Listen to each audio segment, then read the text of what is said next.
Hello दोस्तों, नमस्कार। SM किसी चैनल में मैं आप सभी लोगों का दिल से बहुत बहुत स्वागत करता हूं। दोस्तों, आज के दिन तो पूरा बजट से ही उसी से रिलेटेड न्यूज़ रहेंगे। बजट के ज़रिए बहुत सारे सेक्टर्स में आग लगी हुई है, बट बहुत सारे लोगों का एक ही सवाल है, सर जो सबसे ज़्यादा आग किधर लगी है तो वो है बैंक निफ्टी में। बैंकिंग स्टॉक जो रफ्तार से यहाँ पे भागे हुए हैं, मज़ा आ गया। उसके पीछे कुछ तो कारण होगा, ऐसे ही थोड़ी वो भागेंगे। तो डेफिनेटली दोस्तों, उसी के बारे में यहाँ पे डिटेल में चर्चा होगी। एंड बहुत सारे लोगों को पता भी है कि बैड बैंक से रिलेटेड यहाँ पे फाइनेंस मिनिस्टर से हम लोग को कुछ ना कुछ पॉजिटिव न्यूज़ सुनने को यहाँ पे देखने को मिलने वाली थी। उसी का ही हम लोग को ऐलान होते हुए देखने को मिल चुका है। हम लोग कह सकते हैं अभी फ्यूचर में इसके चलते बहुत सारी चीज़ें यहाँ पे होने वाली, सेटअप्स होने वाले हैं। एआरसी का सेटअप रहेगा, उसी के साथ साथ एएमसी का सेटअप रहेगा, सब कुछ समझ में आएगा। तो एक काम कर लेते हैं, मैं आपको ईजी लैंग्वेज में समझा देता हूँ। अगर मैं टेक्निकल्स में चला गया तो बहुत ही ज़्यादा दिक्कतें भी आपको हो सकती है। तो एक काम कर लेते हैं, फटाफट से वीडियो को स्टार्ट करते हैं। बट उससे पहले जरूर कहना चाहूँगा, चैनल को सब्सक्राइब कर लेना। उसी के साथ साथ मेरा और एक चैनल है स्टॉक मार्केट क्लासेस, उसको भी सब्सक्राइब कर लेना, लिंक ऊपर आई बटन पे मिल जाएगी। एंड बेल आइकन को भी हिट करके जरूर रख लेना। दोस्तों, अभी हम लोग आ चुके हैं बिल्कुल हमारे नॉर्मल स्क्रीन के ऊपर। थोड़ा सा हम लोग फास्ट बोलने की कोशिश करेंगे क्योंकि बहुत सारी चीज़ों को आज कवर करना पड़ेगा। देखिए, आज मार्केट तो भागा है, आप देख सकते हो। निफ्टी में तो क्या बोलने का, ये देखिए 646 पॉइंट की जंप, ज़बरदस्त। एंड 45 स्टॉक्स एडवांस चल रहे हैं। बट अगर आप लोग यहाँ पे देखोगे टॉप गेनर्स में देख लेना कौन है। बैंक है, देन बैंक है, उसी के साथ साथ और एक बैंक है। तीन तीन बैंक देखने को मिल रहा है। एंड अगर आप लोग व्यू ऑल करोगे तो शायद से और भी कुछ मिल जाएंगे। बैंकिंग सेक्टर के लिए ये तो बोलते हैं ना, खुशी वाला, पूरे सेक्टर के लिए खुशी वाला है, बट बैंकिंग सेक्टर में कुछ ज़्यादा ही खुशी की लहर छाई हुई है। एंड वो बैंक निफ्टी भी आप लोगों को दिखा सकता है। ऐसा क्या हुआ यहाँ पे, ऐसी कौन सी चीज़ यहाँ पे निर्मला सीतारमन जी ने बोल दी, राइट, जिसके चलते इतना आग लग गया। दोस्तों, ये कोई नई बात नहीं है। जैसे आप लोगों को पता है कि बजट से पहले ये सारी बातें हो चुकी थी कि बैड बैंक का कॉन्सेप्ट यहाँ पे आने वाला है। एंड जैसे कि आप लोगों को पता है कि बहुत सारे लोगों को इस बैड बैंक होता क्या है वही नहीं समझ में आएगा। वो भी कंसेप्ट मैं अभी आप लोगों को इधर के इधर ही बहुत ही आसान भाषा में यहाँ पे समझाने वाला हूँ। ये 8 से 10 मिनट में वीडियो में ही आपको समझ में आएगा। सबसे पहले मुझे बता दीजिए कि यहाँ पे क्या लिखा हुआ है। बैड बैंक खराब बैंक, ऐसा नहीं है दोस्तों। देखिए, इसका अर्थ उसी लेवल में आप लिख सकते हो, बहुत ही सिंपल है। देखिए, अभी आपके पास कौन कौन से बैंक आपको पता है। State bank of India, Punjab national bank, IndusInd bank, ICICI bank, HDFC bank, इससे ढेरों सारे बैंक है। बैंक का बिजनेस क्या होता है? लोन देना, राइट। हम लोग क्या करते हैं, बैंक्स के पास जाते हैं, उनका मेन बिजनेस क्या, लोन देना रहता है, राइट। आपसे डिपॉजिट भी लेते हैं, लोन देते हैं। अभी लोन देंगे तो ऐसा थोड़ी ना होगा कि 100% परफेक्शन, 10 लोगों को लोन दिया तो 10 के 10 वापस आएंगे, बिल्कुल भी नहीं। किसी का कुछ ना कुछ इशू होगा। कोविड के वजह से इशू हुआ है, आप सभी लोगों को पता है। बहुत सारे कंपनीज डूब जाती हैं, बहुत कुछ चीज़ें हो जाती है। प्रॉब्लम क्या हो जाता है कि जो एक बैंक रहती है, आप ये देख सकते हैं, ये है क्या है, एक बैंक है। अभी इसने बहुत सारे लोन्स दिए एंड उसमें से कुछ लोन्स वापस आए नहीं। आप एनपीएस भी उसको बोल सकते हो, राइट। उसी को हम लोग बैड लोन्स भी बोलते हैं, एनपीएस भी हम लोग यहाँ पे कह सकते हैं, जो कि नहीं आएंगे या फिर बहुत ज़्यादा दिक्कतें हो सकती है। मैं बेस्ट थोड़ा सा एग्जांपल लेके बोल दूँ तो गलत नहीं रहेगा कि वोडाफोन आइडिया में जो बीच में दिक्कतें देखने को मिली, 100 का स्टॉक 10 रुपये आया क्यों? तो ऑब्वियसली उन्होंने किसी ना किसी बैंक ने उसको लोन दिया था। वो बैंक के नाम भी मुझे पता है, मैं बोल भी सकता हूँ, बट फिर वो डायरेक्शन अलग डायरेक्शन में ये वीडियो चला जाएगा। कॉन्सेप्ट के ऊपर ध्यान रखना कि इतनी बड़ी कंपनी को भी लोन दिया था। डीएचएफएल डूब गई तो वहाँ पे भी लोन गया था कि नहीं? येस बैंक का इशू क्यों हुआ? क्योंकि डीएचएफएल की वजह से ही हुआ।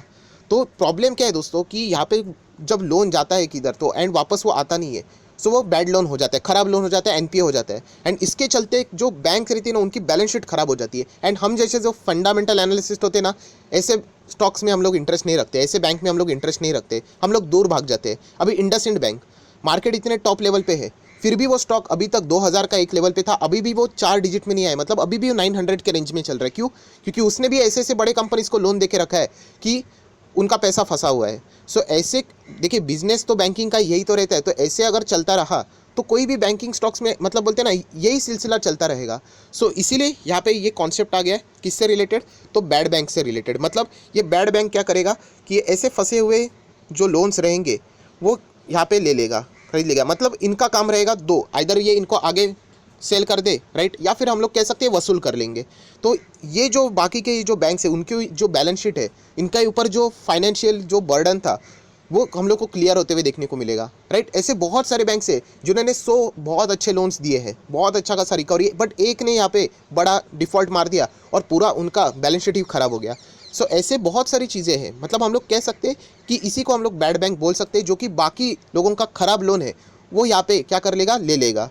एंड ये जो फिलहाल का जो कंसेप्ट है ना, अभी जो फाइनेंस मिनिस्ट्री ने यहाँ पे बजट में बोला है वो पीएसबी से रिलेटेड बोला है, मतलब जो गवर्नमेंट बैंक है उनसे रिलेटेड हम लोगों को ये शुरुआत में सब कुछ देखने को मिलने वाला है। बट सभी लोगों को ये भी पता है कि ये जो बैड बैंक का कंसेप्ट है वो आगे जाके प्राइवेट बैंक्स के लिए भी होने वाला है।